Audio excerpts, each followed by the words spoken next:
भगवान शिव ने पार्वती माँ को दिया मछुआरी बनने का श्राप। एक कथा के अनुसार माँ पार्वती को भगवान शिव के क्रोध का सामना करना पड़ा था। माता पार्वती ने ब्रह्म ज्ञान की अवहेलना की थी। क्रोध में आकर भगवान शिव ने माँ पार्वती को श्राप तक दे दिया था। माता पार्वती और भगवान शिव की प्रेम और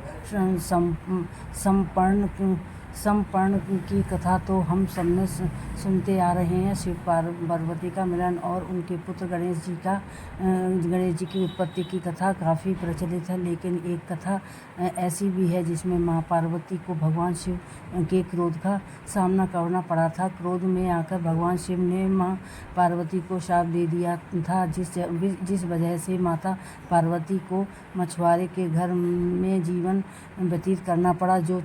तो चलिए जानते हैं शिव पार्वती को ये रोचक कथा क्यों शिव ने दिया था पार्वती को श्राप। पंडित इंद्रमणि घनश्याम के अनुसार एक बार भगवान शिव सृष्टि की कथा माता पार्वती को सुना रहे थे। शिव जी सृष्टि के रहस्यों को बताने के लगे तो माता पार्वती सुनते सुनते कहीं खो गई थी।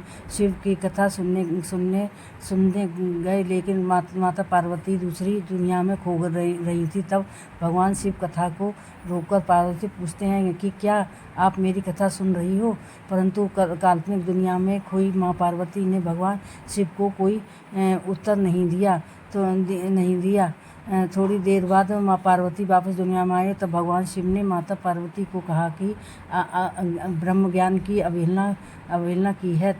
जब कोई शिक्षा दे रहा हो तो उसका ध्यान भंग नहीं होना चाहिए। इस पर भगवान शिव ने क्रोधाभिषेक माता पार्वती को श्राप दे दिया कि आपकी जन्म मछुआरे के परिवार में होगा। इसके बाद माँ पार्वती किसी मछुआरे के गांव पहुंच गईं। वहां गांव के मुखिया की कोई संतान नहीं थी। वह मछली पकड़ने जा रहा था तो एक बच्ची को पेड़ के नीचे बैठा देख वह हैरान हुआ। वह बच्ची और कोई नहीं माता पार्वती ही थी। मुखिया ने भगवान का शुक्रिया किया कि उन्होंने उसके परिवार में कोई बच्ची भेजी। वह भगवान माता पार्वती को लेकर अपने घर चला गया। कहा जाता है शिव जी का श्राप की वजह से ही माँ पार्वती को मछुआरे के घर में रहना पड़ा था।